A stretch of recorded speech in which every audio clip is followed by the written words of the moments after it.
इकडे काढा चिल्लर इल्ल ते काढा चिल्लर यादर कसं कट करा परत पूर्ण टिपके झाल्यावर लय मोठा व्हिडिओ. हां ठीक आहे. 5 मिनिटं ओके चालतं एवढं.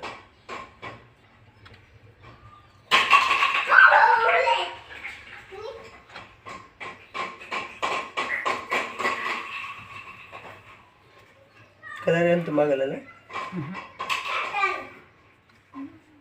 ನೀವು ಈ ಕಡೆ ಹಚ್ಕೊಳ್ರಿ, ನನಗೆ ಅದು ಗೊತ್ತಿಲ್ಲ.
सरळ पडलं नाही.